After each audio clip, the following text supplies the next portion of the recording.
If your ASUS Vivobook 15 keeps crashing with a blue screen, this guide is for you. Follow these step-by-step troubleshooting methods to resolve Windows blue screen of death errors and restore reliable performance. So while you're performing updates, you're getting an IRQR not less or equal message, K-mode exception not handled, kernel data in-page error, a lot of errors pertain to this problem, and we're going to go ahead and jump into what should hopefully be a pretty straightforward process, guys, and we're going to go ahead and jump right into it. So first thing I'd recommend doing would be to actually go ahead and boot to the troubleshooting utility on Windows 11. So if you do a hard power off 3 times in a row, Windows should automatically attempt to launch the starter prepare utility.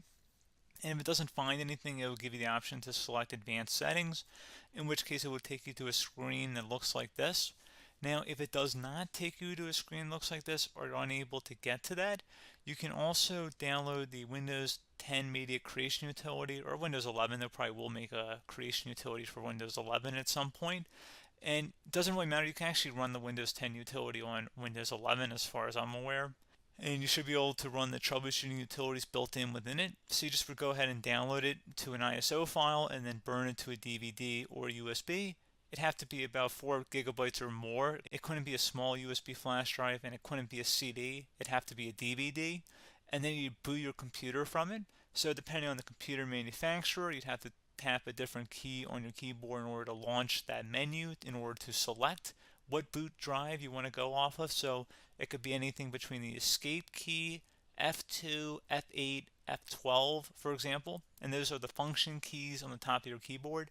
So you may have to just do a little bit of trial and error. Shouldn't take you more than a couple minutes. Googling it would probably be best before you even begin. But anyway, we're ready to go ahead and jump right into it. So we're on the choose an option page. So these will look very similar whether you're booting from it directly within Windows itself, or if you're plugged in a USB flash drive with the media creation utility installed and you selected the recovery option. So when you are setting up your Windows 11 installation or Windows 10, depending on the drive you're using, there should be an option to repair your computer in the bottom left corner of the dialog window, one of the first screens that comes up. You go ahead and select that, and then it would take you to a troubleshooting screen like you see here. And you want to go ahead and select troubleshoot, reset your PC, or see advanced options. And then there are going to be a whole bunch of options in here that we're going to explore in today's video. The first one, we're going to actually go underneath advanced options and then select startup prepare, fix problems that keep Windows from loading. So go ahead and select that first.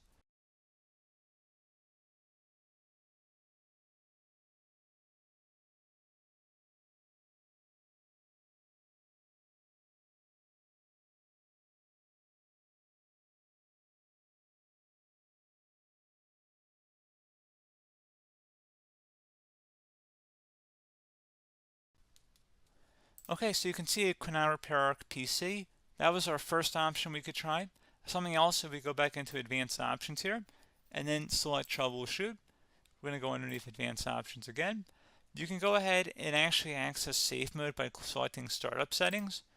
And then if you select the restart button, you have the option on the screen select safe mode with networking, which will give you a key on the screen. It'll tell you which key to press to enter that. I believe it's the F7 key. It'll do that for you. I'm not going to go over that in today's tutorial because I don't really want to go into safe mode, but you're more than welcome to attempt that by going into here and then selecting restart. Again, it'll launch another screen. It'll say what key do you want to press, and it'll give you like 7 or 8 different options, and you want to select safe mode with networking. There's also an option for a command prompt too, but that's going to be something we're going to cover later in this video, and we don't even have to go through that in order to access it. So that's why I'm not going to really push for that, because unless you know exactly what's causing the problem, you probably don't need to go into safe mode. Unless you're trying to recover files, in which case then you definitely can go into safe mode, but we're trying to actually recover our computer here. So I hope that makes sense. Something else we can also try here as well would be to uninstall updates, remove recently installed quality or feature updates from Windows. So if you go ahead and select that, you can uninstall the latest quality updates, which generally is the more day-to-day updates. Feature updates are the less regularly released ones, like the big ones.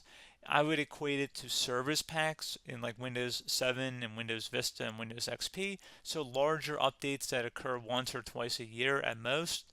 And the quality updates are more just a regular update. So probably obviously depend. It'll take longer if you're going to try and uninstall the latest feature update versus quality update, and maybe you don't need to go back that far. So just giving you guys a couple pointers with that.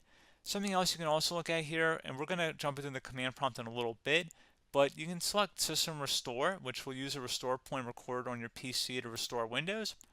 And this is something I would highly recommend here, guys. So select Next.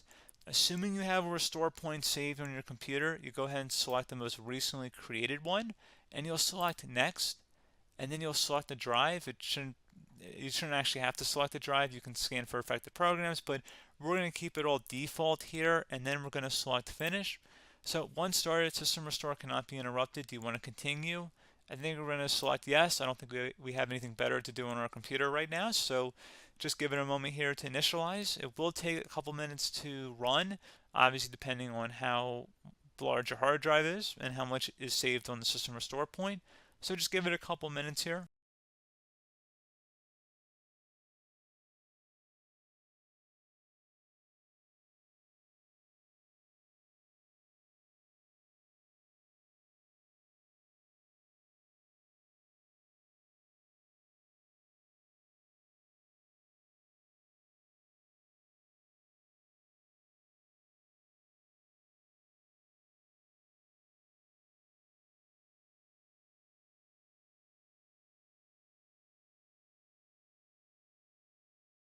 Okay, so you can see System Restore completed successfully. The system has been restored. Your documents have not been affected. Click the Restart button to restart your computer. Go ahead and select Restart.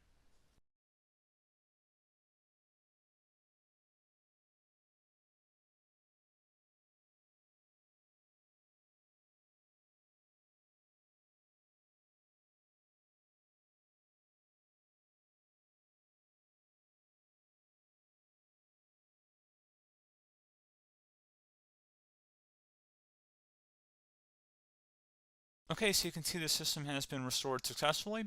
We're going to go over a couple different methods in addition to that if that did not work. So I'm just going to pause the video and we're going to start back up back on the recovery screen that we started with. Okay, so a couple other things we can try here too. If you go back into troubleshoot, you can select reset your PC, while you choose to keep or remove your personal files and then reinstalls Windows.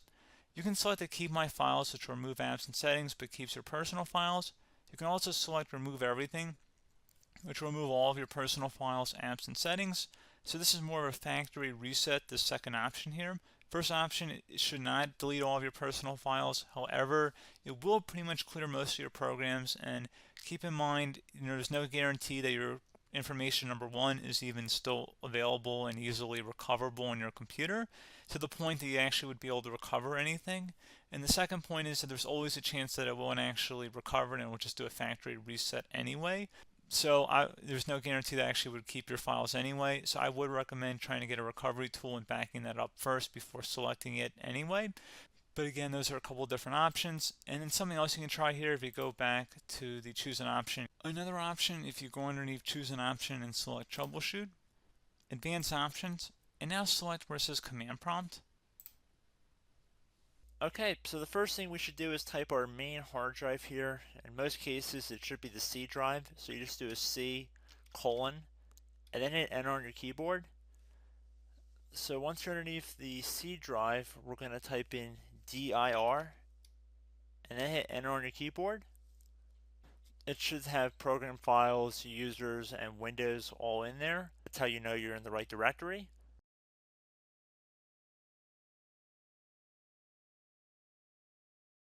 In some cases, it might be the D drive as well, so just keep that in mind.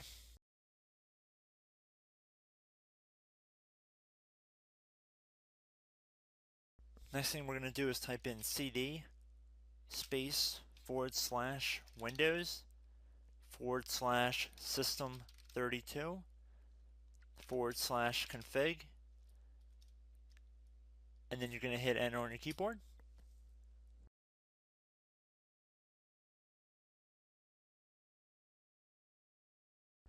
So now you're going to type md space backup. If you've seen other tutorials, it might also say to put down md backup.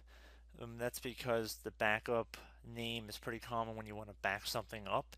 So you can name this whatever you want, doesn't have to be backup. So if you've already made a backup folder in the past, you could do backup 1, for example. So once you're done setting the name you want the backup to be called, hit enter on your keyboard again.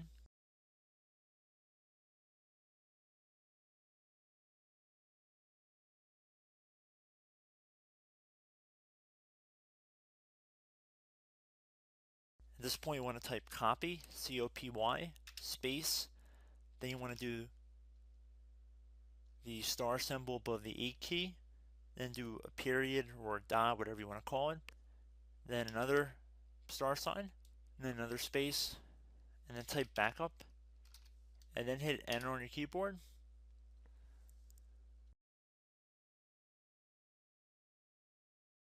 Now you want to type CD reg back, R-E-G-B-A-C-K, and then hit enter on your keyboard. So now that we are under the reg back, so now you want to type dir again, and then hit enter.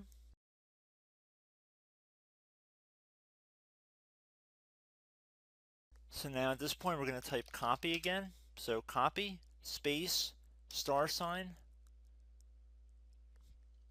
dot, another star sign, space, and then 2 dots.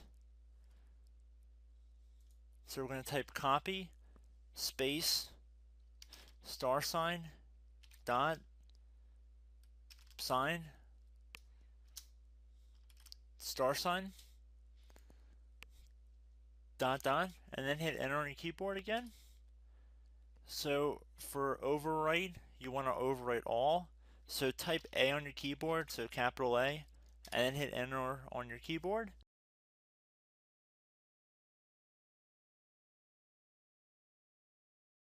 So at this point, you should be good to go. You can close out of the command prompt window, and if you accidentally continue to Windows 10, you should be all set. So I hope one of these 3 or 4 different methods we went through in this tutorial helped you guys out. Again, I'm not sure if you guys heard me earlier, but try to go back into your safe mode if possible and uninstall any programs you know might be conflicting with the Windows startup if you can get into safe mode. So just keep that in mind. Something very simple like that could be blocking up everything. So again, I hope this tutorial helped you guys out, and I will catch you in the next tutorial. Goodbye.